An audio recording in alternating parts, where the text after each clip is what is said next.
이야기 도직구쇼에 오신 여러분 반갑습니다. 저는 신문 읽어주는 남자 김진입니다. 고 하일성 선생의 빈소에 밤새 조문 행렬이 이어졌습니다. 살아생전 하일성과 하일성 씨와 많은 친분을 가졌던 유명 인사들이 하일성 씨의 빈소를 찾아서 안타까움을 표현했습니다. 잠시 후 저희가 그 모습 보도해드리겠습니다. 오늘자 조간신문 어떤 뉴스 보도하고 있는지 지금부터 저와 함께 하시죠. 먼저 동아일보입니다. 동아일보 일면 기사입니다. 성완종 1억, 홍준표 1년 6개월 실형. 성완종 전 대표에게 1억 원을 받은 혐의, 홍준표 지사 법원은 1억 원 받은 것이 맞다 이렇게 판단을 했고 1년 6개월의 실형을 내렸습니다. 홍 지사는 억울하다, 마치 노상 강도를 당한 기분이다, 저승 가서 성 회장에게 물어보겠다, 이런 반응을 내놓았습니다. 과연 홍 지사가 이렇게 억울함을 표현하는 이유는 무엇일까요? 다음 신문입니다. 이번에 한국일보입니다. 정치권 뉴스입니다. 전두환 전 대통령을 찾아가려다 결국 추미애 대표가 철회를 했습니다. 그러나 가을을 맞은 추 리더십엔 흠집이 나게 됐습니다. 아주 큰 흠집이 나게 됐습니다. 당 내에서 추미애 대표에 대해서 혹독한 비난이 이어지고 있는데 과연 추미애 대표의 전두환 전 대통령 예방 계획이 어디서부터 나온 걸까요? 그리고 어디서부터 잘못된 걸까요? 잠시 후에 다뤄봅니다. 다음 신문입니다. 이번에 조선일보입니다. 박근혜 대통령과 반기문 유엔 사무총장이 만났습니다. 사진처럼 와인으로 건배를 하셨는데 과연 궁금증, 와인 건배만 했을까? 건배만 하고 다른 얘기는 안 했을까? 혹시 지난번처럼 박 대통령과 반기문 총장 간에 모종의 비밀 대화가 있지는 않았을까? 있었다면 대선 얘기는 아닐까? 정치는 상상력입니다. 잠시 후에 다뤄봅니다. 다음 신문입니다. 이번엔 경향신문입니다. 경향신문 만평입니다. 저승 가서 성완종 회장에게 물어보겠다라고 말했던 홍준표 지사, 저승 갔어요. 만평에선. 그런데 성완종 전 회장이 이렇게 말합니다. 김기춘 등등 나머지 노상강도들은 어쩌고 혼자 와? 여기서 궁금증. 검찰은 이른바 성완종 리스트에 나오는 친박 실세 의원들의 혐의는 재수사에 왜 답보를 보이고 있는 걸까요? 혹시 친박이기 때문에 재수사를 더디하는 것은 아닐까요? 그 와중에 김기춘 전 실장의 공소시효는 10년이 거의 다 채워져 가고 있다고 합니다. 잠시 후 다뤄봅니다. 다음 신문입니다. 이번엔 한겨레 신문인데 돌리면 나옵니다. 한겨레 일면입니다. 스폰서 파문이 더 크게 번졌다. 어디로 번졌을까요? 현직 검사 10여 명 조사. 한 부장검사의 일탈이라는 차원에서 벗어났다는 의미입니다. 검찰 전반적인 차원이란 얘기입니다. 현직 검사 10여 명. 이 기사는 서울신문으로 이어지는데요. 이런 기사 제목 실렸습니다. 서울신문입니다. 10명. 그것도 검사가. 조사 불망에 오른 씁쓸한 대한민국이다. 스폰서 검사 특별감찰단이 서울 남부지검까지 전방위 조사를 하기로 했습니다. 스폰서와 김영준 부장검사의 이른바 통화에서 나왔던 그 10명의 현직 검사, 누구 밥 먹었는지, 왜 밥 먹었는지, 밥 먹으면서 뭘 부탁받았는지, 부탁을 들어주진 않았는지 샅샅이 들여다보겠다는 겁니다. 그것도 검사가 말입니다. 다음 신문입니다. 이번엔 중앙일보인데요. 역시 돌리면 나옵니다. 추미애 대표가 전두환 전 대통령을 찾겠다, 이게 난리가 났었습니다. 중앙일보가 하도 궁금해서 인터뷰했습니다. 도대체 왜 그런 생각을 하셨어요? 가서 뭐 하겠다는 거셨어요? 라고 물어보니까 추미애 대표 이렇게 말했습니다. 전두환 전 대통령의 눈을 보면서 과오를 뉘우치나 확인하고 싶었다 라고 해명을 했는데 야당 내부에서는 이게 말이냐 뭐냐라는 반응이 나오고 있습니다. 잠시 후 다뤄봅니다. 오늘도 여러 가지 뉴스 중에서 정말로 중요한 뉴스만 치열하게 고민해봤습니다. 시청자 여러분께서는 지금 고품격 뉴스 토크 신문 이야기 도직구쇼를 시청하고 계십니다.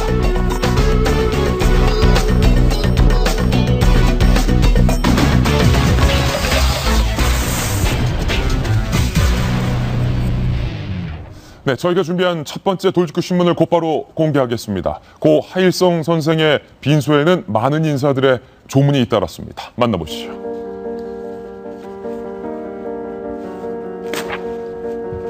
고 하일성, 야국의 큰 별이지다. 밤새 이어진 조문 행렬.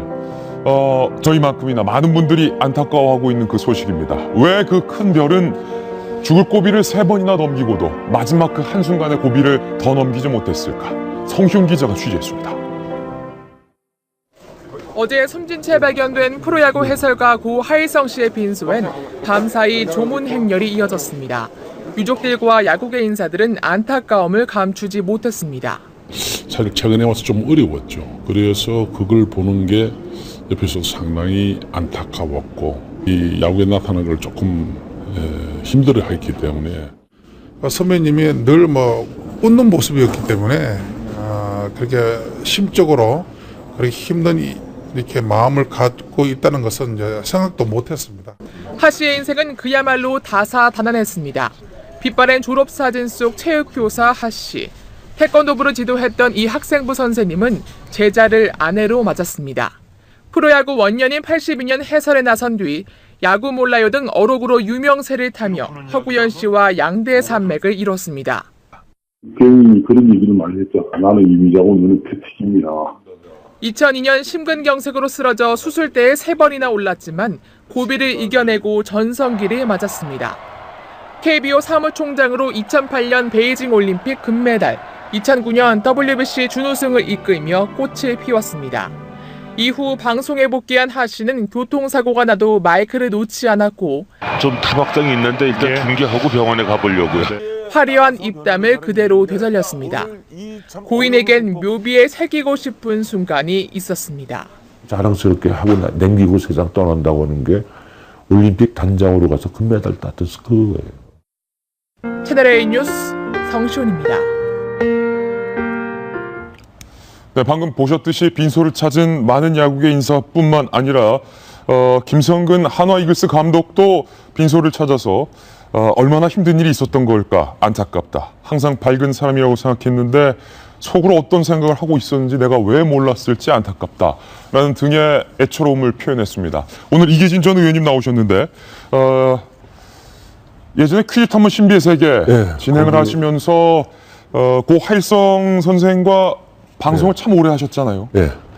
우선 저는 어제 그 아침에 그 소식을 들었고 돌직구에서는 그 갑자기 소식을 전하느라고 아마 좀 어려웠을 텐데 우선 명복을 빌고요. 퀴즈 탐험과의 인연 때문에 저는 하일성 씨를 알았죠. 예. 근데 초기에 무슨 프로그램을 어떤 자리를 잡게 할 때 그 어떤 역할을 하는 사람이 있어요. 방향을 잡아주는. 그렇죠.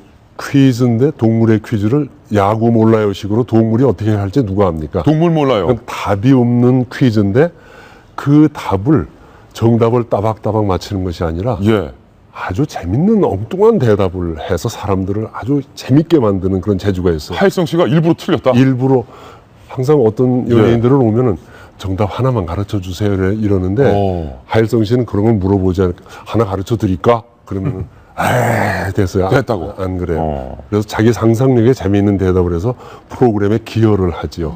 자기가 망신을 당하거나 틀려서 바보처럼 보일지 몰라도 프로그램에 기여를 하는 그 방송의 본질을 아는 사람. 그러니까 야구 중계도 그런 식으로 기계적인 해설이 인간적이고 재미있는 입담 이런 걸로 해설을 했기 때문에 많은 사람들의 사랑을 받았을 거예요.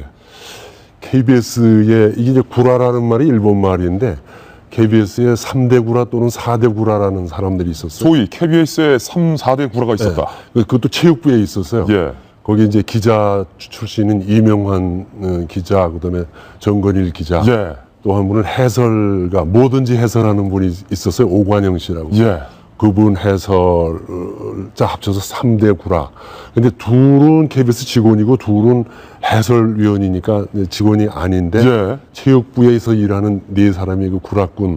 그러니까 여기서 구라라는 것은 나쁜 의미가 아니라 악의 없는 재밌는 거짓말 이걸 정말 재밌게 하는 재주가 있어요. 입담이 셌다. 그중에 하일성 씨가 거기 있는데 방송 일반 교양 프로나 오락 프로 또는 야구 해설에서 비슷한 그런 재주를 보였는데 다들 아시겠지만 체육교사 출신 아니에요, 이번에. 근데 초기에 잘했느냐? 초기에는 잘 못했죠. 아, 그렇습니까? 근데 야구 중계하는 그 우리 선배들한테 이게 좀 꿀밤도 맞고 아마 그랬을 겁니다. 이장우 야구 캐스터, 그 다음에 유수호 캐스터 이런 분들한테 배웠는데 그 친화력이 얼마나 좋은 사람이냐면 그렇게 배우면서 같이 술 마시고 항상 부를 때 친구 또는 형 분위기로 항상 수호형, 유수 아나운서는 수호형. 근데 이장우 아나운서는 지금 이 사진이 유수 맨날 아나운서 수호형이라고 그래요. 나이도 물론 한 2살 많을 겁니다. 유수 아나운서. 유수 아나운서가 하이성 씨보다 한 2살 정도 많으니까 그럴 거예요. 수호형이라 불렀다. 근데 아주 그렇게 친근감을 느끼게 늘 호영호재하고 그랬었고, 그러다가 말하자면 이장우 아나운서처럼 나이 차이가 한 10살 넘게 많은 그런 분한테도 제3자국일 때는 장우 형이 말이야 뭐 이래가면서 친하게 친화력을 보였고 그런 사람인데, 정말 우리나라 야구 발전에 그의 입을 통해서 많은 사람들에게 뭔가 그 재미와 위안을 씌우는 그런 큰 역할을 했던 사람이에요. 그렇기 때문에 개인적으로 더 안타깝다. 안타깝죠. 그렇군요. 아침에 그 문자를 처음 해보고 깜짝 놀랐어요. 깜짝 놀랐다. 이런 일을 당했구나.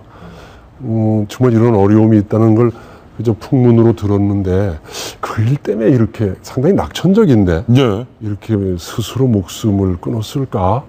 참 안타까운 일이 참 벌어졌고. 윤태곤 실장님, 또 윤태곤 실장과 저 또 야구를 좋아하는 많은 야구 팬 중에 한 명인데, 앞서 전현직 감독들이 하이성 씨의 빈소를 많이 찾았습니다. 뭐 김성근 감독도 애도를 표현을 했고, 그런데 하이성 씨의 유명 어록 중에 이 야구 중계를 하면서 야구가 1회 말, 2회 말, 3회 말, 초반에는 이 말씀을 꼭 안 하시는데 한 8회 말, 9회에 가서 본인이 예상했던 경기 결과대로 안 나오고, 야구라는 건 반전의 드라마니까 꼭 예상이 빗나가면 항상 하시던 말씀이 야구 몰라요. 그것 때문에 좀 많은 인기를 받았죠. 그렇지 않습니까? 이제 흔히 야구란 스포츠를 인생에 빗대가지고 이야기를 많이 하죠. 그렇기 때문에 뭐 우리 세옹지마라는 사자성어가 있잖아요. 그거 거의 좀 유사한 이야기인 것 같아요. 잘 된다고 해가지고 끝까지 잘 되는 게 아니고, 못 된다고 해가지고 이제 끝까지 못 되는 게 아니다. 끝까지 봐야 한다. 뭐 야구는 9회 말 9월부터다 라고 하고, 미국에서는 이제 본토에서는 제일 유명한 게 이제 요기 베라의 명언이 야구는 끝날 때까지 끝나는 게 아니다. 끝날 때까지 끝난 게 아니다. 근데 그것보다 어떻게 보면 야구 몰라요가 좀 더 와닿는 진소라고 아니겠습니까? 그리고 뭐 야구에만 적용되는 게 아니라 인생, 뭐 정치에 다 적용이 되는 이야기죠. 더 안타깝습니다. 우리도 죄송합니다. 그 프로야구가 창단한 게 82년도에 1982년 제가 82학번이거든요. 당시에는 뭐 이것이 뭐 전두환 정권의 우민 정책의 하나다라는 얘기도 있었지만, 어찌됐건 많은 여자까지 포함해서 모든 사람들 야구로 끌어들이고, 또 야구를 모르는데 그 야구 해설이라는 장르를 얻어서 야구를 알게 했던 그런 데에서 큰 역할을 하셨거든요. 그래서 우리한테도 굉장히 친숙한데, 아까 야구 몰라요 얘기했지만은 이분이 얼마나 임기응변이 좋으냐면 야구를 해석하다가 야구 예측이 딱 맞잖아요. 그럼 거봐요. 제가 그랬죠? 그러면서 이제 본인을 띄우고. 제가 말하지 않았습니까? 네, 제가 뭐라 그랬어요. 이렇게 얘기를 하고, 또 이제 예측이 어긋나서 잘못 갈 때는 또 클쩍 그럴 때, 역으로 가나요? 맞아요. 내로 가나요? 영야구, 하이성 씨의 영야구 유명했죠. 야구로 가나요? 그리고 또 예측이 어긋나서 이렇게 되면 야구 몰라요. 그리고 아까 얘기하는 그거. 근데 정말 야구도 그렇지만 인생도 모르는 것 같아요. 그래서 정말 그 대단한 야구 해설가 하이성 씨가 이렇게 인생을 하직할 줄은 정말 우리도 아무도 몰랐어요. 많은 분들이 안타까워하고 계신 만큼 고 하이성 씨, 하늘나라에서는 이런 고민 없이 행복하게 계시기를 저희 돌직구쇼가 다시 한번 기도하겠습니다. 이번엔 저희가 준비한 다음 돌직구 신문으로 이동하겠습니다. 어떤 뉴스일지 직접 만나보시죠. 어제 저희 돌직구쇼에서 조홍천 의원과 청와대 간의 이 대통령 선물을 둘러싼 힘겨루기 라운드 1 1탄을 보도해드렸는데, 밤사이에 상황이 또 생겼습니다. 청와대에서 왜 조홍천 의원이 선물을 못 받았는지에 대한 상세한 이유를 밝혔고요. 청와대의 이유에 대해서 조홍천 의원이 또 한 번 대응을 했습니다. 이른바 조홍천 의원과 청와대 간의 대통령 추석 선물을 둘러싼 라운드 2입니다.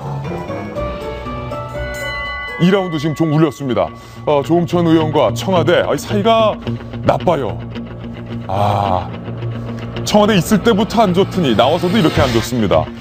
자, 먼저 이 사건의 발단은 조홍천 의원이 선물도 못 받았는데 여러분이 후원금 좀 보태주이소 라고 SNS에 올리면서 세간의 대통령 선물 청와대가 조 의원에게 안 보냈구나 라는 것이 알려졌는데, 이것에 대해서 청와대에서 불편한 심기로 라운드 2 오늘 대응을 했습니다. 첫 번째 대응은 이랬는데요.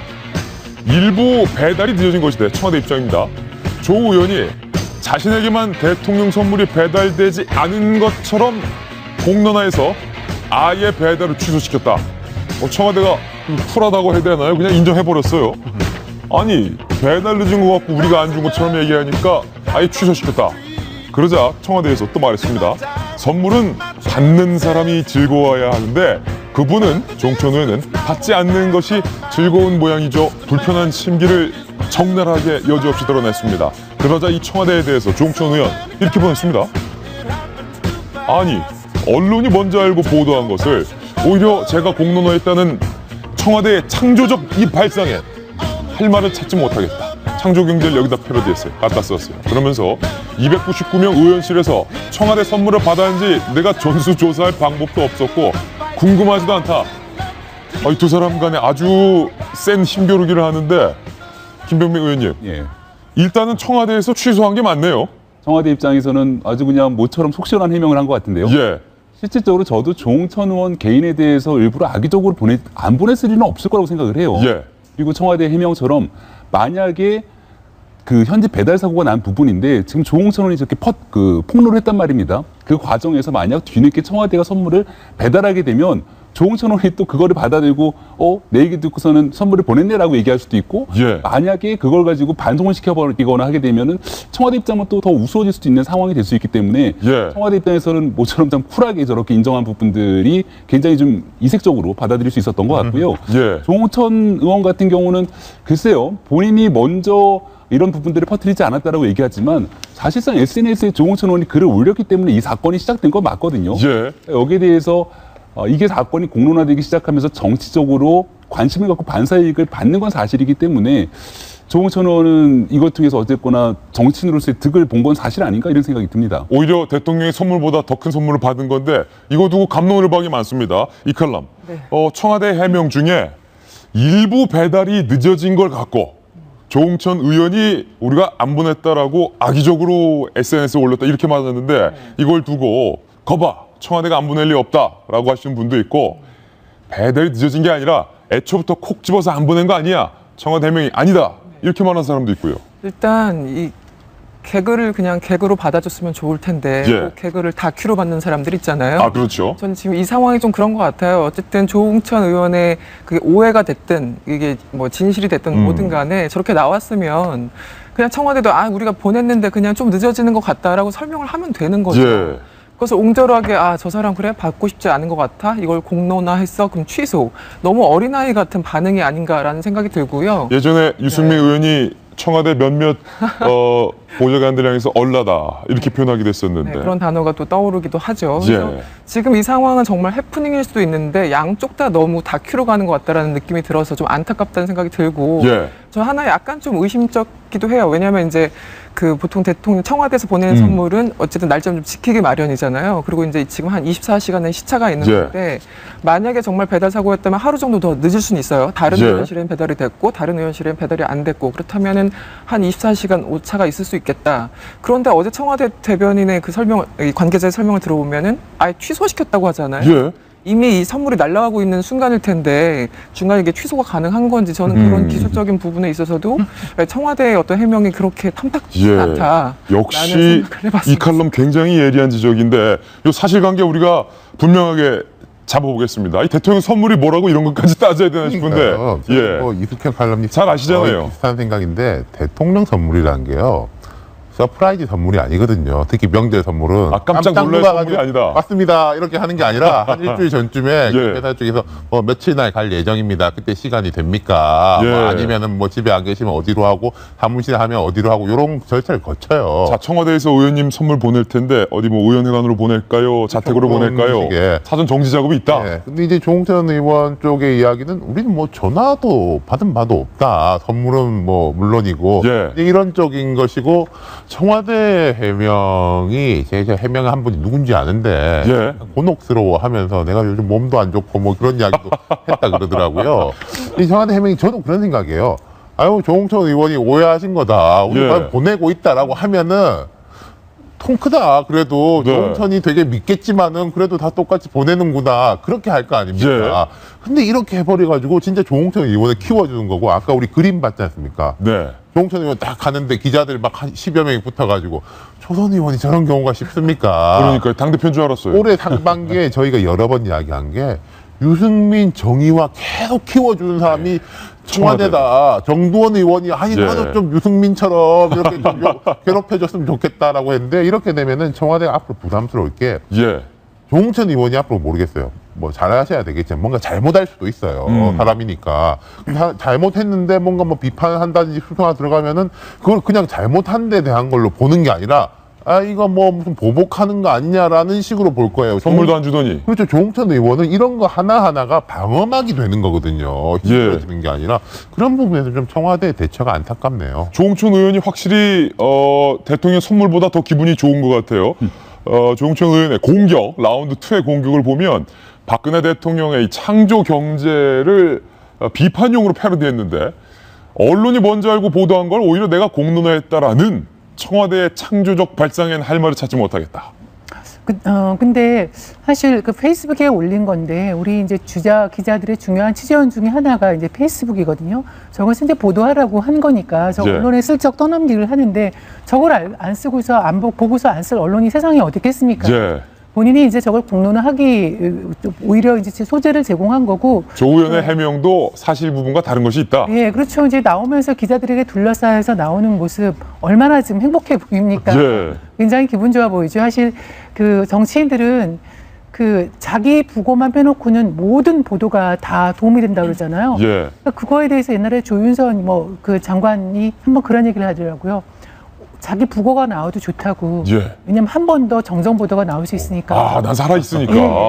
그래 그 정도로 그 언론 그 정치인들은 저렇게 그 언론에 노출되고 싶어 하는데. 그래서 장관 되셨어요. 그래서 잘 됐어요. 저렇게 소재를 제공해 놓으니까 조홍천 의원은 전혀 미치는 장사가 아니었고요. 저는 이런 생각을 합니다. 아까 보도되는 그 어떤 그림을 보니까 저 선물은 이번 추석 선물은 아니에요. 지난번 것 같습니다. 자료화면인데 이번에 사실 선물의 부피가 좀 많이 줄었거든요. 경산 대추, 여주 햅쌀, 장흥 육포 3개인데요. 그거를 이렇게 추석 때마다 이 선물과 관련한 이렇게 뒷말이 나오는데 국회의원이나 뭐 대통령 산하기관이나 이런 분들한테 보내자의 원로. 저는 이 김영란법도 시행되는데 우리가 뭐 그런 취지에 부합하면서 이거 없애버리고 대통령 선물은 저소득층한테만 보내는 걸로 일어나면 누군 받았느니 안 받았느니 뺐느니 안 뺐느니 이런 것들이 좀 없어지지 않을까. 좀 김영란법 시행을 앞두고서 선물에 대한 발상도 좀 획기적으로 좀 바꿔볼 필요가 있지 않을까 이런 생각도 듭니다. 이기진 전 의원님, 조홍천 의원 같은 분은 나한테만 선물 안 왔다라고 문제 제기하는 분도 있고 더불어민주당의 일부 아주 극소수 의원은 대통령 선물을 내가 왜 받아 하고 반성시킨 분들도 있다고 하는데 이게 이런 겁니다. 지금 추석이 끝났습니까? 추석이 이제 멀었죠. 그 기간 내에 가면은 추석 선물이에요.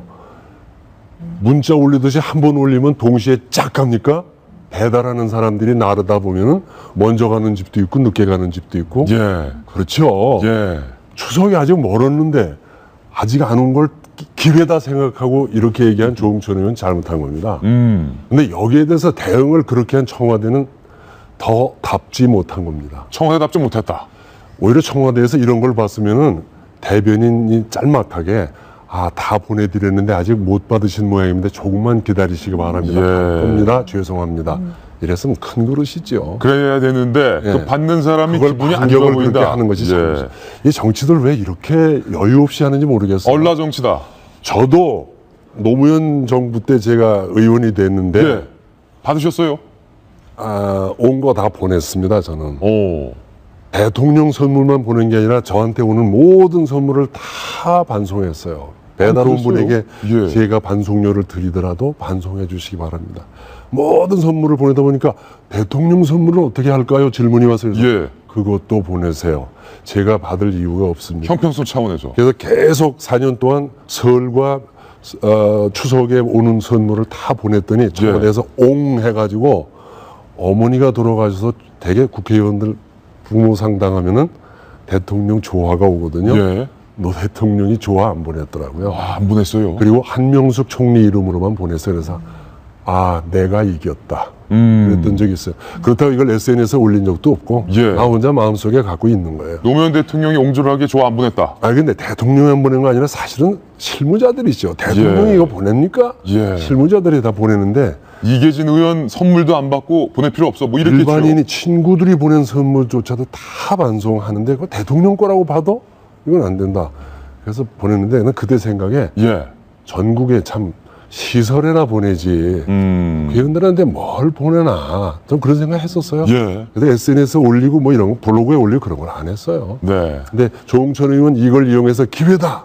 추석에 아직 멀었는데 배달하는 사람 고생하는데 제 날짜에 안 왔다고 이걸 이렇게 SNS에 올린 것 정말 옹졸하고 이걸 그렇게 되받아친 청와대 답지 않습니다. 답지 않아요. 참 대통령 선물이 뭐길래 청와대 관료들과 국회의원 사이에 이렇게 얼라 같은 공격을 주고받는지 모르겠습니다. 아, 이계진 전 의원께서는 참 김영란법이 필요 없는 의원이었다라는 생각도 드네요. 다 보냈더니 나중에 그 배달 온 사람이 꼭 전화를 해요. 어떻게 할까요? 죄송합니다. 반송해 주세요. 죄송합니다. 반송해 주세요. 돈이 들어가면 제가 댈게요. 라고 얘기했었어요. 네. 자, 대통령의 선물과 관련된 라운드 2 이야기 들어봤습니다. 정치권 얘기 계속되고 있습니다. 똑딱똑딱 대선 시기가 빨라지고 있습니다. 지난번 대선, 지지난번 대선 때보다 이번 대선을 앞두고 유독 대선 레이스의 시작이 더 빨라진 것 같습니다. 저희가 준비한 다음 돌직구 신문을 만나보시죠. 네, 저희 돌직구쇼에서는 빨라지는 대권 시기에 대해서 기획으로 계속 보도를 해드리고 있습니다. 오늘도 준비했습니다. 그런데 오늘의 주인공들은 어제 그제의 주인공들과는 사뭇 다릅니다. 오늘 모신 분은 크게 반기문 그리고 안철수 두 분입니다. 나머지는 기타 등등 딱 네 분이죠. 반딧불이 전국 조직화, 반기문 총장이 본격적인 이 대선 꿈틀하는 것이 아니냐라는 관측이 나오고 있는 가운데 저희가 준비한 빨라지는 대선 시계 출력물을 통해서 한번 자세히 만나보시죠. 첫 번째 대권 주자입니다. 먼저 반기문 총장입니다. 라오스에서 박근혜 대통령과 반기문 총장이 이번에 만났는데 와인으로 우아하게 건배 짠을 했는데 과연 건배만 했을까? 아, 이 의심이 들어요. 어제 사진을 보면서 이제 그런 상상을 한번 해봤습니다. 그러니까 반기문 총장과 박근혜 대통령 두 분 중에 속으로 더 급한 사람은 누굴까? 둘 중에 누가 더 급할까? 저 사진에서. 마음이 누가 더 급할까? 겉은 웃고 있지만 속으로는 타들어가는 사람들이 두 분이 앉아 계신 것 같긴 한데 더 급한 사람은 저는 박근혜 대통령이라고 봐요. 그렇습니까? 네.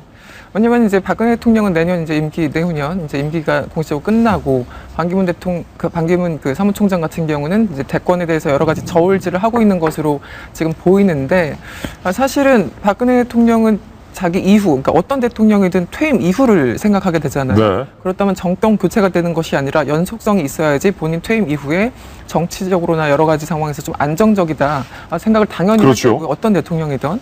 그렇다면 박근혜 대통령이 마음에 드는 후보자가 대통령이 되면 가장 좋은 케이스죠.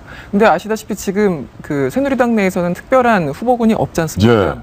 김무성 대표 얘기되고 오세훈 전 서울시장 얘기되고 유승민 전 원내대표 얘기되지만 다 본인들 그 박근혜 대통령과는 거리가 있는 소위 말하는 비박의 이제 주자들이고 또 그렇다고 해서 그 사람들의 어떤 지지율이 굉장히 압도적으로 높은 건 아니고 그래서 이제 나온 얘기가 친박에서 이제 반기문 총장 옥립설 이런 게 나오는 게 아니겠습니까? 옥립설. 예, 뭐 꽃가마를 태운다는 등 여러 가지 표현이 있습니다만 그래서 이제 여기에 대해서 얘기가 참 많은 게. 윤상현 의원이 친박 중에 대표 주자잖아요. 그 양반이 그 충청 포럼의 그 대표를 맡고 있죠. 지역구도 인천 쪽이고, 그리고 상당히 충청 포럼을 맡았던 분들은 60대, 70대 굉장히 조금 나이가 드신 분이었다고 해요. 근데 윤상현 의원은 상대적으로 젊어서 지역도 그렇고 젊은 분이 왜 충청 포럼을 맡았을까? 친박의 핵심이 충청 포럼을 맡았다는 것은 결국 반기문 총장을 겨냥한 일이다라는 얘기가 있었고 또 얼마 전에 약간 결은 다르지만 나경원 의원이 인재 영입 위원장으로 이제 됐죠. 새누리당의 인재 영입 위원장이 됐죠. 얼마 전에. 그랬더니 첫 일성 중에 하나가 반기문 총장 모시고 와야 된다. 뭐 이런 취지의 얘기를 했어요. 그러니까 이런 분위기가 정말 심상치가 않다. 그 분위기를 이제 갖고 보면 아무래도 여전히 특히 이제 친박 위주로 반기문 사무총장에 대해서 이제 구애를 하고 있는 건데 아마 박근혜 대통령도 같은 맥락에서 같은 어떤 심정이 아니었을까 하는 생각이 듭니다. 지난번 4월 윤태곤 씨 참 기억하시죠? 미국에서 그것도 워싱턴에서 해관보 정상회의가 열렸습니다. 그때도 방금 전 그 사진처럼 반기문 유엔 사무총장과 우리 박근혜 대통령이 만나서 악수하는 장면. 그때는 반 총장이 직접 대통령의 자리로 찾아와서 인사를 건네고 악수하고 하하호 웃고 멀어지는 한 컷이었는데 그때 기자들이 이런 질문을 했었어요. 따로 대통령과 반 총장이 만나서 대화를 주고받았느냐라는 질문에 대해서 청와대 관계자는 별도의 대화가 없었다라고 부인했지만 그 일 이후 3개월 뒤에 대통령과 반 총장이 비밀 대화를 했던 사실이 밝혀지면서 과연 이번에는 두 분이서 모종의 대화가 있지 않았느냐 의심이 들어요. 그때 기억하십니까? 제가 무슨 말을 했는고 하니 김무성 대표 시절이잖아요. 예. 서울에 있는 여당 대표는 못 만나는데 뉴욕에 있는 유엔 사무총장은 되게 자주 보신다. 그랬었어요. 예. 했었고 또 뒤에 하나 나온 게 그 이해찬 전 총리하고 반 총장하고 회동을 하니 많이 하다가 이제 틀어진 이후에 예. 나온 게 그거 아닙니까? 우리 유엔 대표부에서 이해찬 총리한테 제안도 하고 중간에서 어레인지를 했다. 반 총장이 말하자면 정무적 보좌를 지금 유엔 대표부에서 하고 있다는 거 아닙니까? 그런 식의 이제 방증들이 쭉 있는 거죠. 네. 하지만 저는 이렇게 봅니다. 반 총장도 그냥 호락호락하게 박 대통령이 하자는 대로 하지는 않을 거예요. 본인의 입장에서 볼 때는 앞으로 어떤 신경전이 있을 거냐면은 새누리당에서는 당신이 우리한테 와라고 반 총장 입장에서는 새누리당이 내 쪽으로 와라. 이게 묘하게 다르죠. 붙더라도 같이 붙더라도 누가 어느 쪽으로 가느냐에 이게 있는 거지 않습니까? 예. 그리고 또 이제 대통령 지지율하고도 연동이 되는 거겠죠. 대통령 지지율이 높으면은 뭐 친박, 친반, 화학적 결합이 될 수 있지만 대통령 지지율이 만약에 점점 더 안 좋아진다면은 반 총장 입장에서는 박 대통령하고 불가근 불가원. 예. 너무 멀어지는 것도 좋지 않지만 너무 가까워지는 것도 내 지지율이 떨어질 수 있다. 이렇게 생각할 수 있는 거죠. 이른바 주도권 싸움이 있을 것이다 하는 건데 반기문 총장이 이제 연말이면 퇴임을 하는데 김병민 전 의원님. 노무현 전 대통령에게는 노사모라는 이 강력한 팬클럽이 있었고 지금 문재인 전 대표의 팬클럽도 있죠. 그렇죠. 네. 반기문 총장의 팬클럽 이름이 반사모는 아니고 반딧불이. 아, 예뻐요. 반짝반짝반짝. 네네. 반딧불이가 11월 10일에 창립대회를 열기로 했어요. 전국 조직을 갖춰서 반 총장님의 귀국 행사를 성대에 열겠다. 이게 심상치가 않아요. 그렇죠. 이렇게 해서 아직은 반 총장께서 대권 출마 선언을 하지도 않았습니다. 예. 선언을 하지도 않은 정치인도 아니죠. 어찌 보면 현직 유엔 사무총장을 대상으로 이렇게 자생적인 결사체가 형성된다는 게 쉽지 않은 거거든요. 예. 그럼 이게 결국은 어디를 중심으로 이런 결사체가 형성되는 거 하니 충청 포럼을 기반으로 했는 지금 윤상현 의원 아까 말씀하셨는데 윤상현 의원도 마찬가지지만 지금 여기에 가장 강력하게 영향력을 행사하고 있다라고 불리는 사람이 고 성완종 회장의 동생인 성일동 씨가 아주 적극적으로 일을 하고 있다라고 해요. 그런 과정에서 봤을 때 이게 단순하게 지지자들의 희망사항이 아니라 실제 반 총장과의 어느 정도 교감이 형성되어 있는 게 아닌가라는 생각이 들고요.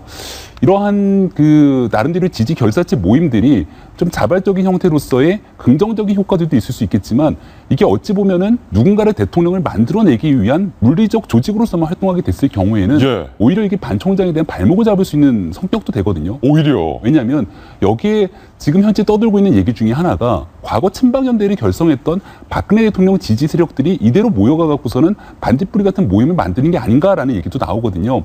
반기문 유엔 사무총장을 지지하고 있는 수많은 사람들이 기대치는 현재 박근혜 대통령을 지지하는 사람들도 있지만 이 외적으로 새로운 대한민국을 꿈꾸는 사람들도 있을 건데 특정 세력들이 어느 정도 판에 다 짜놓고 여기에 대해서 벽을 쳐놓는 순간 반기문 유엔 사무총장의 확장력이 현저히 떨어질 수 있는 부정적인 효과도 있다는 겁니다. 그렇기 때문에 반기문 유엔 사무총장 입장에서는 만약에 대권 출마의 뜻이 있다면 이런 여러 가지 나를 위해서 움직이는 사람들이 오히려 부담으로 작용할 소지도 있지 않는가 이런 생각이 들어요. 자, 정 의원님. 대통령이 반 총장과 이번에 건배만 했을까요? 따로 만나서 대선 얘기를 했을까요? 저는 뭐 따로 만났을 거라고 생각하지 않습니다. 두 사람들이 다 이제 엄청나게 뒤에 많은 의전팀을 데리고 있기 때문에 그 눈을 피해가지고 따로 봐서 다음 대선을 얘기를 했다 이렇게는 하지 않고요. 다만 두 분이 만났다는 것 자체가 사람들의 이제 관심을 끌고 누가 누구한테 힘을 아까 실어주느냐, 누가 누구한테 힘이 되냐, 짐이 되냐 하는 이제 억측을 이제 낳고 있는데 만났다는 것만 있으면 효과는 있을 겁니다. 근데 저는 이제 덧붙이고 싶은 게 이제 반딧불이라는 아까 그 팬클럽에 대해서 얘기를 하는데요. 저는 사실 반기문 총장이 사실 뭐 우리가 거의 지난번에 대선 출마 선언 한 걸로 보고 있는데 이제 결정적인 출마 선언이나 이게 언제 나올 것이냐, 출마할 것이냐 아닐 것이냐에 대해서는 알 수 있는 방법이 있습니다. 어떻게 해요? 반딧불이가 지금 11월 11일 날 창립총회를 하잖아요. 1000명이 모인다. 예. 다른 어떤 정치인들 같은 경우도 다 있습니다. 근혜사랑도 있었고요. 유명한 노사모도 있고, 지금 문재인 의원한테, 전 의원한테는 문팬이라는 그 팬클럽이 있는데, 다 정치인 출신입니다. 예. 근데 이제 반기문 총장 같은 경우는 외교관이잖아요. 예. 그런데 미리 저렇게 11월 10일 날 창립총회를 하고 들어오시면 이제 꽃가마를 태워드릴 준비를 하고 있는데, 여기에 대해서 하지 않는다면 이제 나오는 거죠. 저는 지금 현재 유엔 사무총장이고, 그 임기 중간에 저런 게 있으면 저는 만약에 그런 생각이 없으시다면 그런 건 하지 마라. 그건 안 된다라고 사인을 보내야 된다고 생각합니다. 근데 그렇지 않고 그냥 출범한다. 나오시는구나 하고 분명하게 알면 될 것 같습니다. 이런 행보는 그렇게 바람직해 보이지는 않습니다. 예, 그렇군요. 빨라지는 2017 대권 시계, 이번에는 안철수 전 대표의 이야기 준비되어 있습니다. 오늘 안 대표 또 나오셨는데 과연 어떤 소식일지 함께 살펴보시죠. 정치적으로 결별을 했었던 김한길 전 의원의 옥탑방을 최근 안철수 대표가 찾았다는 겁니다. 관계 회복에 물꼬를 트고 대권에 도움을 받기 위한 것이 아니냐라는 얘기가 나오고 있는데, 이 이야기 전해드리기 전에 뉴스 속보부터 전해드려야 될 것 같습니다. 유럽 지진센터에서 관측한 내용에 따르면 북한에서 규모 5.0의 지진이 발생했다는 것인데, 북한에서 어느 지역에서 정확히 5.0의 지진이 발생한 것인지, 혹시 이것이 자연적인 지진이 아니라 지금 제가 드는 느낌은 인공지진의 가능성의 느낌도 드는데, 그렇다면 5.0 정도의 인공지진이 발생했다면 그것은 북한에서 핵실험을 했을 가능성도 배제할 수 없다라는 국면으로 이야기가 급전될 수 있다라는 생각도 듭니다. 다시 한번 말씀드리겠습니다. 우리 정부 소식통의 반응 나왔습니다. 북한이 핵실험을 했을 가능성에 대해서 정부 소식통이 조금 전에 밝혔고요. 다시 한번 전해드리면 유럽의 지진센터에서 북한에서 규모 5.0의 지진이 관측이 됐다. 그런데 그 지진은 자연적인 지진이 아니라 인공적 지진의 성격이 크다. 풍계리 인근에서 그것도 인공적 지진이 발생했다라는 뉴스 속보 지금 계속 들어오고 있습니다. 우리 정부 소식통은 북한의 핵실험 가능성을 높게 평가하고 있는데요. 정 의원님, 그렇다면 북한이 벌써 핵실험이 지금이 몇 번째입니까? 5번째입니다. 5차 핵실험 아닙니까? 이제 만약에 5번째이면 이게 굉장히 좀 중요한데요. 지난번에 4차 핵실험을 북한이 수소폭탄 실험이라고 주장을 했습니다.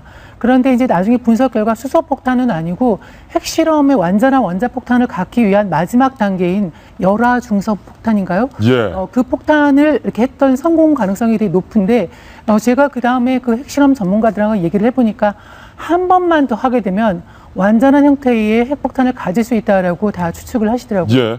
그러니까 이번 만약에 그렇다에 따라서 그 마지막 기술을 가지고 한 번만 더해서 이번에 5차 핵실험에 성공을 했다면은 완전한 형태의 핵폭탄을 북한이 소유하는 거다.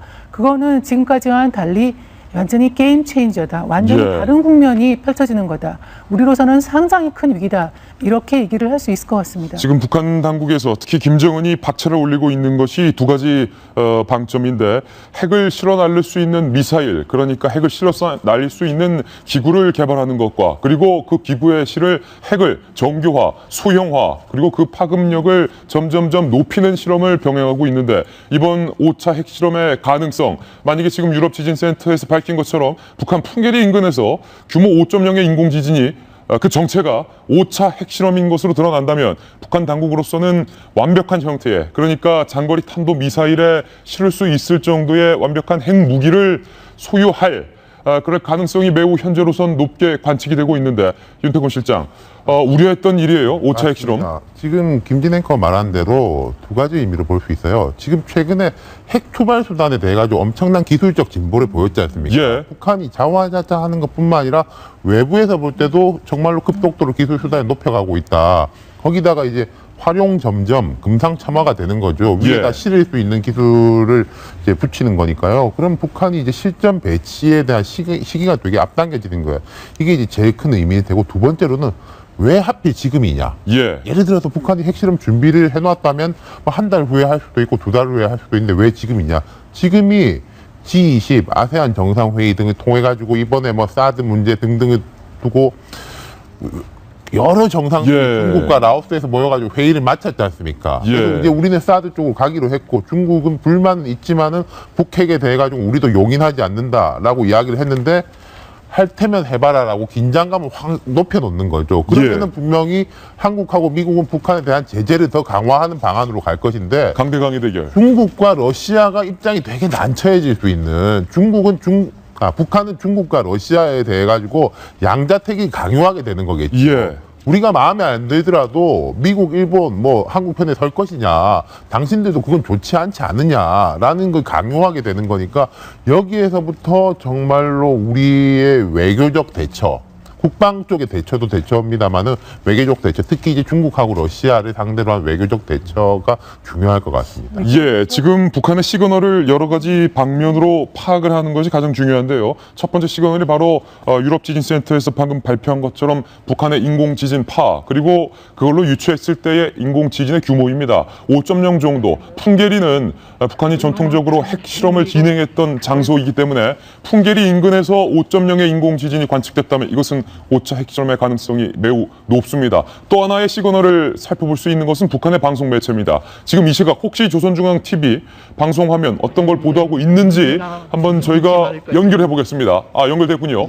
현재 북한 조선중앙TV의 방송 화면 모습을 저희가 실시간으로 보도를 해드리고 있습니다. 이것은 북한의 여러 가지 시그널을 읽기 위한 또 하나의 방편인데요. 김일성 그리고 아버지 김정일의 모습이 지금 계속해서 등장하고 있습니다. 오늘 북한 나름대로의 정권 수립일을 기념해서 아무래도 김일성 주석과 아버지 김정일의 방송 화면을 계속 보여주고 있는 것 같은데요. 아직까지 조선중앙TV에서는 북한의 핵실험 내용에 대한 보도는 나오지 않고 있습니다. 아마 추측컨대 잠시 후 북한 내부에서 5차 핵실험에 대한 어떤 메시지가 정리가 되면 아나운서의 입을 통해서 아마 생방송, 녹화방송이겠습니다만 대대적으로 보도를 하지 않을까라는 예상도 지금 드는데요. 이계진 전 의원님, 이거 어떻게 보십니까? 저는 핵실험의 예상이 항상 있었고 곧 할 것이다. 네. 저는 오늘 여기서 뭘 핵심으로 보냐면 5.0이라는데 5.0. 그 5.0 규모는 과거에 2 내지 3 했던 규모에 비해서 거의 2배 가까이거든요.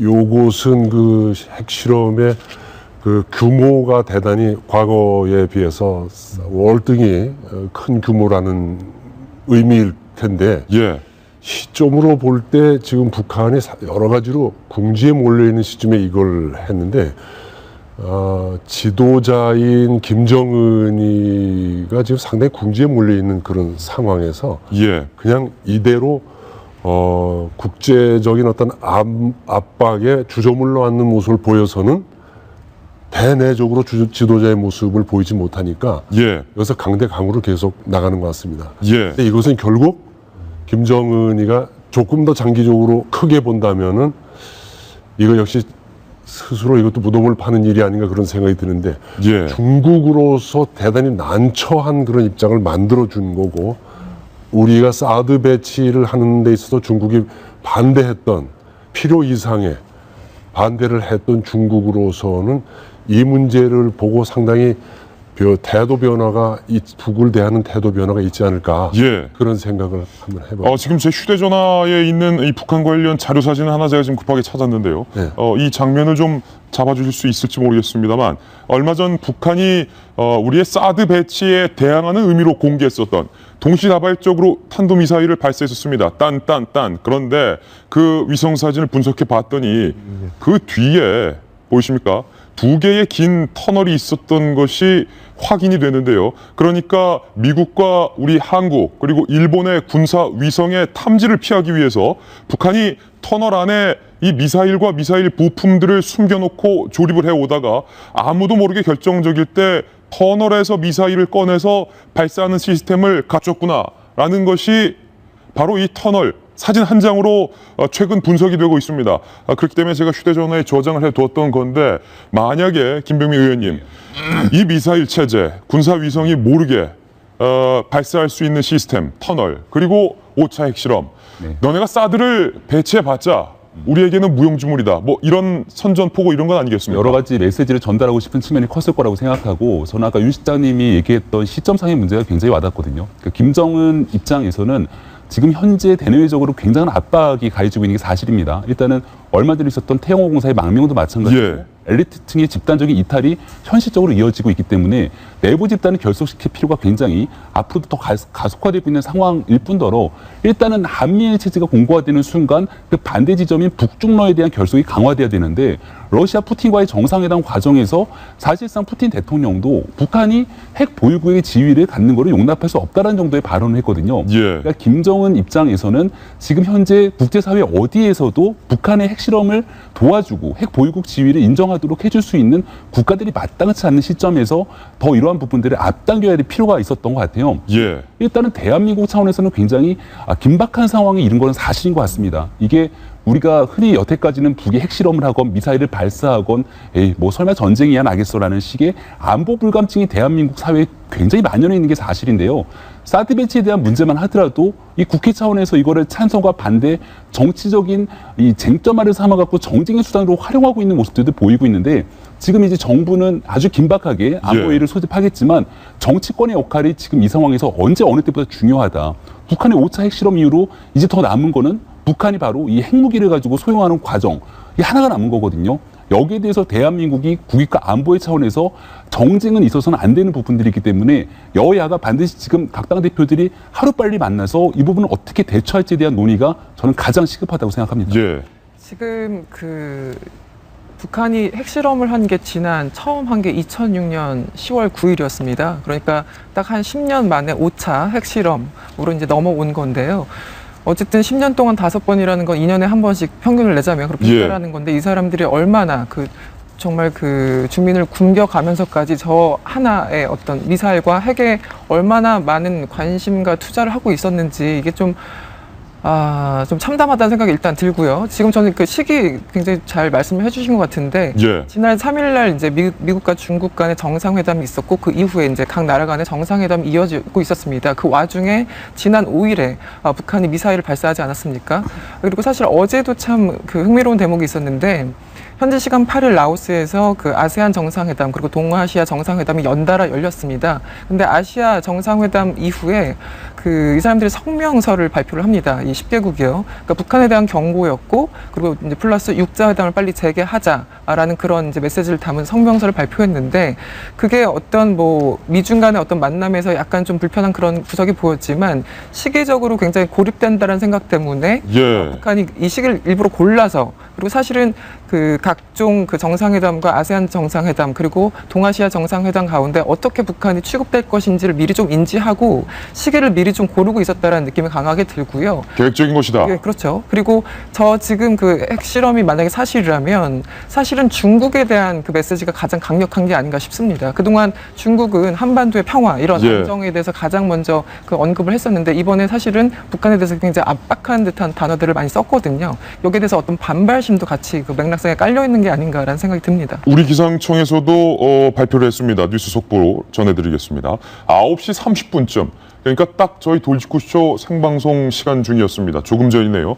9시 30분쯤 북한 풍계리에서 인공지진이 맞다. 우리 기상청이 밝혔습니다. 인공지진이 맞다. 인공지진의 규모는 이기진 전 의원께서 말씀하셨던 것처럼 5.0에서 5.1 사이에 있는 것으로 추정이 된다라고 기상청은 밝혔고요. 인공지진으로 일단은 판단을 하고 정밀하게 분석 중이다.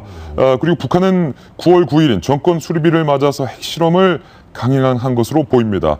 이번 핵실험 지역은 지난 1월에 진행했던 핵실험 지역과 동일 지역인 것으로 파악이 됩니다. 아울러서 이제 두 가지에 좀 주목되는 어떤 현상이 있었는데 사실은 어저께 북한의 김성남 외무부 부장이 북경을 방문을 했습니다. 그러니까 우리가 왜 하는지 몰랐지만 사실 이 사드 배치와 관련해서 북중 간이 지금 가까워지고 있는 그런 와중에서 또 지금 얘기한 대로 동아시아나 이런 정상회담이 지금 열리고 있는 와중에서 북한의 외교부 부부장이 중국을 방문해서 무슨 얘기를 했었을까? 저는 핵실험에 대한 이런 걸 사전에 통보했다고 이제 보아지는 게 하나 있고요.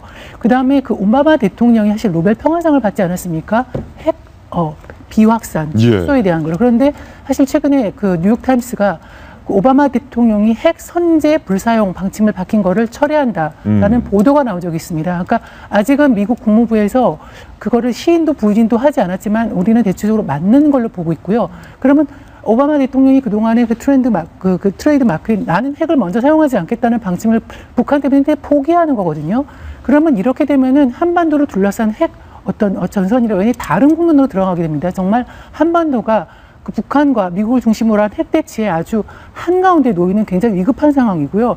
저는 야당이 물어보고 싶은데 이런 상황에서도 사드 반대를 당론으로 할 건지 그럼 해법은 뭔지 정말 이런 상황에서 물어보고 싶습니다. 한 줄 속보.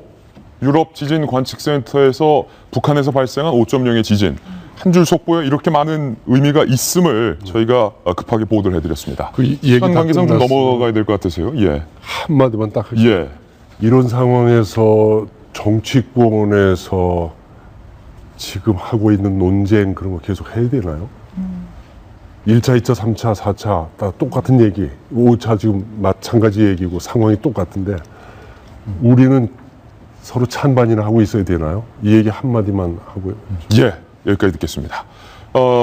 대선 주자들 2017 대권 시계를 보도해드리고 있는 가운데 정말 중요한 이슈죠. 우리 한반도의 안보 이슈를 뉴스 속보 때문에 전해드렸는데요.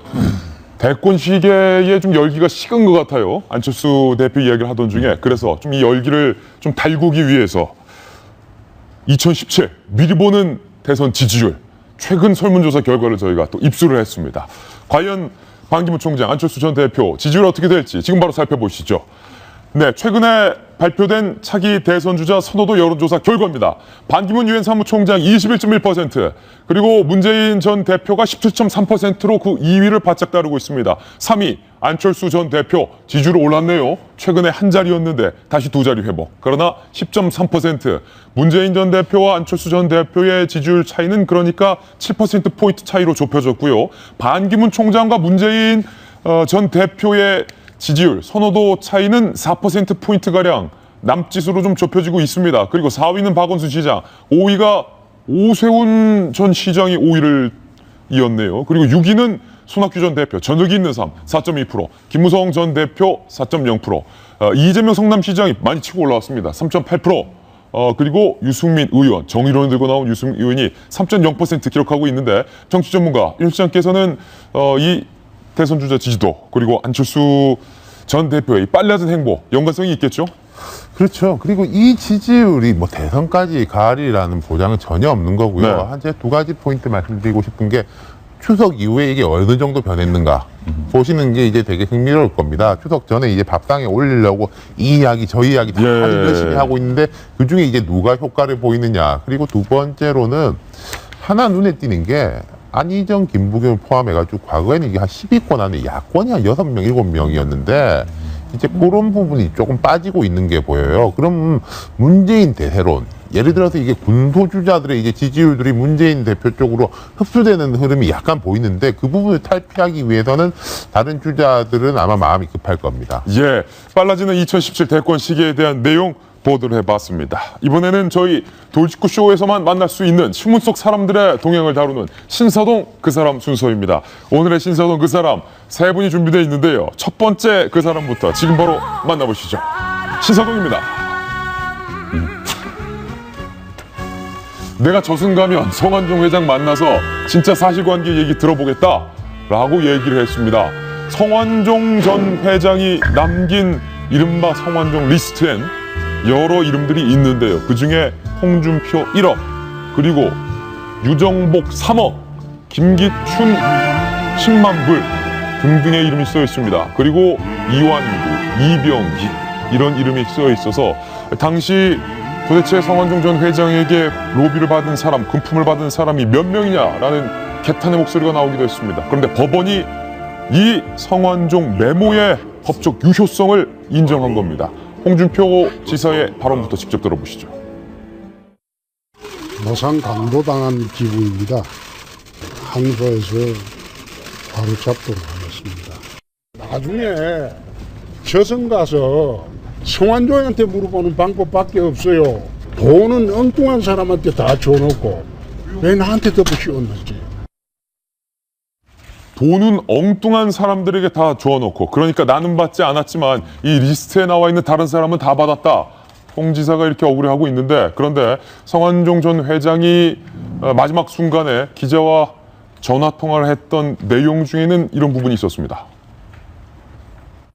나 홍준표를 잘 알아요. 잘 아는데 2011년도일 겁니다. 6월 달쯤 되는데 내가 그 사람한테도 한나라당을 사랑하기 때문에 그 친구한테 내가 1억을 통해서 내가 그걸 1억을 전달해줬고 돈을 전달해준 사람도 있기 때문에 법원에서는 홍준표 지사의 혐의에 대해서 사실로 인정을 했는데 한 가지 궁금한 것. 그런데 정 의원님, 이 리스트에 나오는 김기춘 실장 그리고 유정복 전 시장, 홍문종 전 사무총장 다 억단인데 유독 친박 의원분들은 수사가 전혀 진행이 되지 않고 이완구 전 총리나 후보자나 홍준표 지사 두 사람만 하고 있는 이유는 뭘까요? 그 부분은 어저께 홍준표 지사가 가장 억울했죠. 예.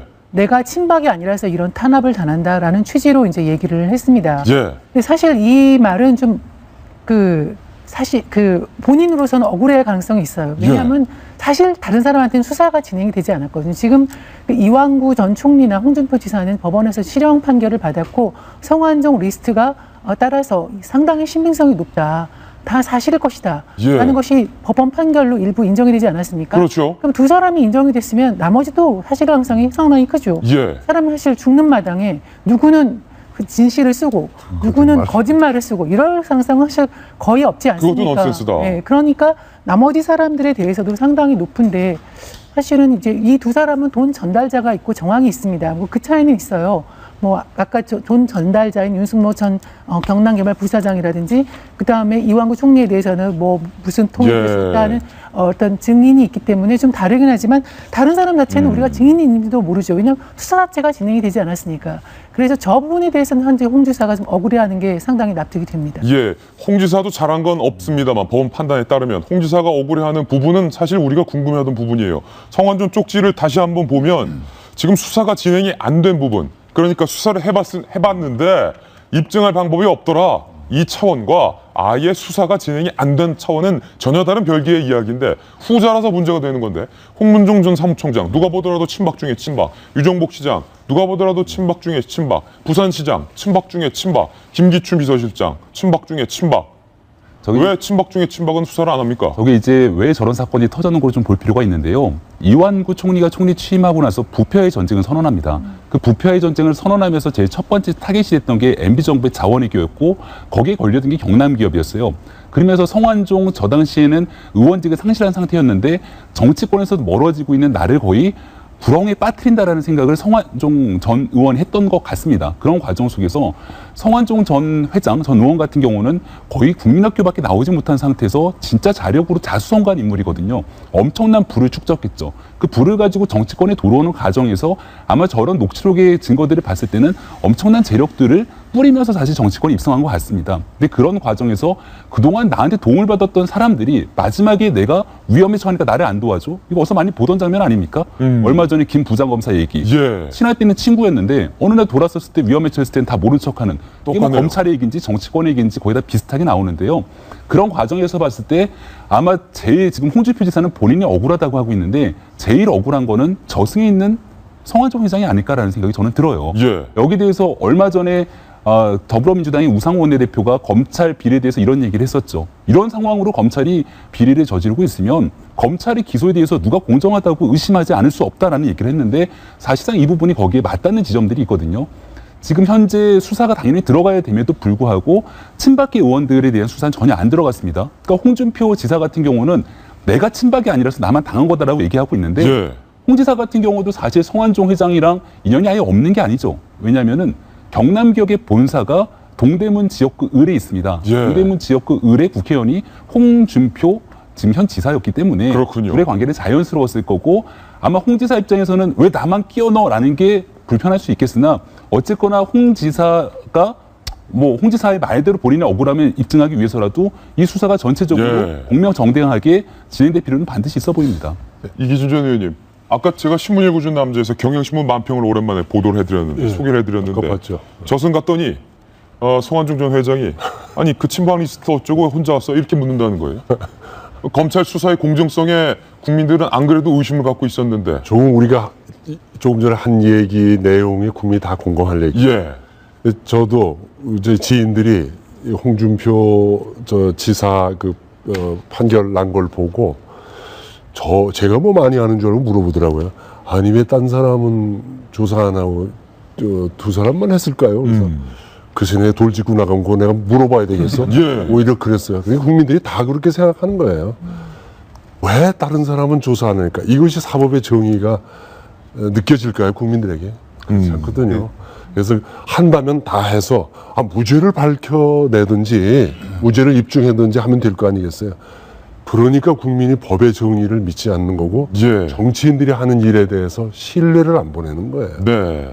홍준표 지사 억울하단 말 할 만하지요. 홍준표 지사가 잘못이 없다고 보는 의미가 아니고 저러면 억울한다는 말 할 만하다 그런 얘기죠. 다행인 것은 제 이름이 없다는 거. 이기준 전 의원님은 김영란법이 없어도 사실 종이가 작아서 못 썼는지 없어요. 그러니까요. 예를 들어서 제가 음주운전 단속을 당했는데 내가 혼자 걸리면은 그래 내가 뭐 단속 당했으니까 어쩔 수 없지라고 하는데 내 눈에 뻔히 이렇게 술 취해가지고 이제 운전하는 사람 앞에 지나가는데 나만 잡으면은 억울하다 이러지 않습니까? 그래도 경찰청장 할 수 있어요, 그러면. 그러니까 제가 뭐 될 거예요. 홍지사 꼭 그렇다는 거는 아닌데 이분들 보면 재밌는 게 있어요. 홍지사 이야기는 이런 거죠. 나는 안 받았다. 그럼 왜 성완종이라는 사람이 이렇게 억하심정을 키우느냐? 아니 성완종이라는 사람은 반기문의 팬이기 때문에 반기문을 견제하기 위해서 내 이름을 넣은 거다.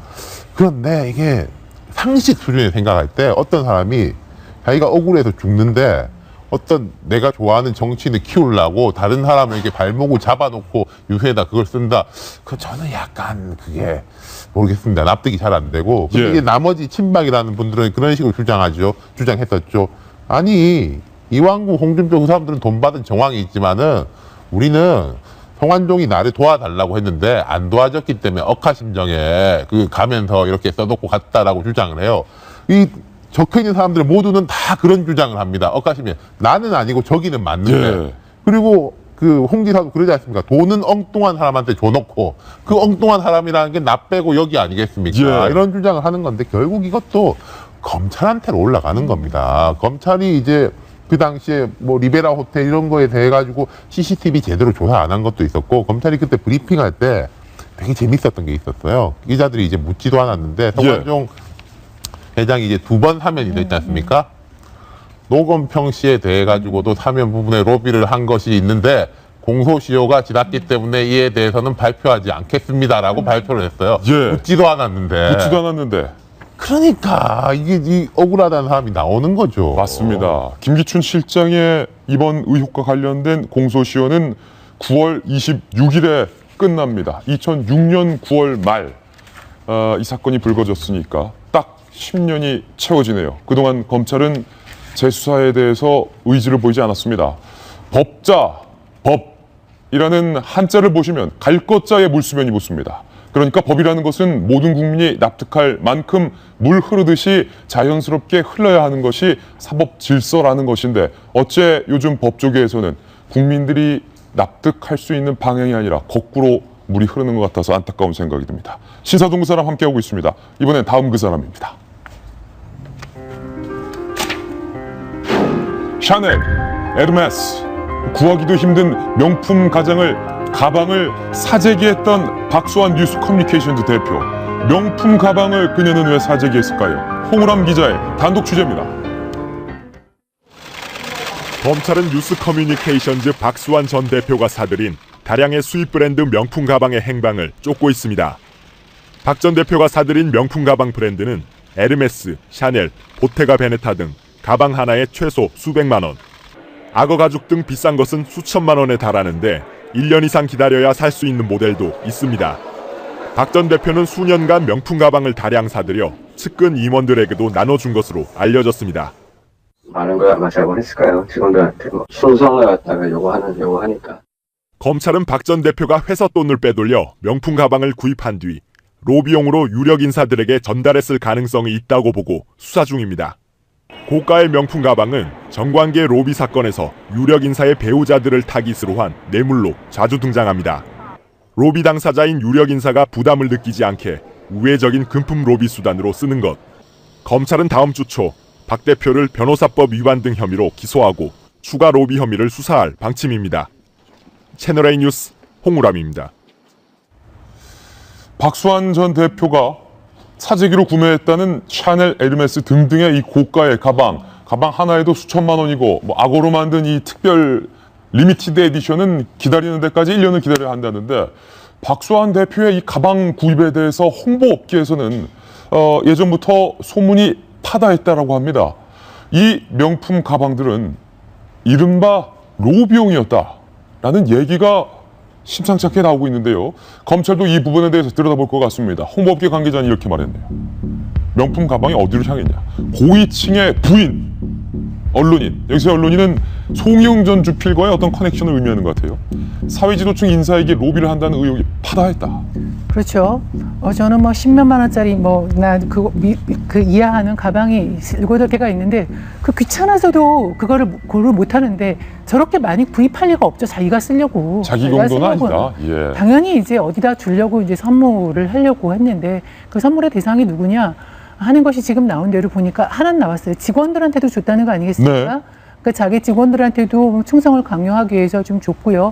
나머지가 어딘가에 이제 전달이 됐을 텐데 그 전달되는 대상이 아까 말한 대로 본인이 로비하려고 했던 사람에게 필요한 사람들에게 했고요. 언론인, 그다음에 뭐 공직자, 필요한 사람들의 부인 이렇게 이제 전달이 했을 가능성이 있고요. 이게 참 특이하네요. 고위 공직자에게 준 게 아니라 고위 공직자의 부인에게 선물을 한다.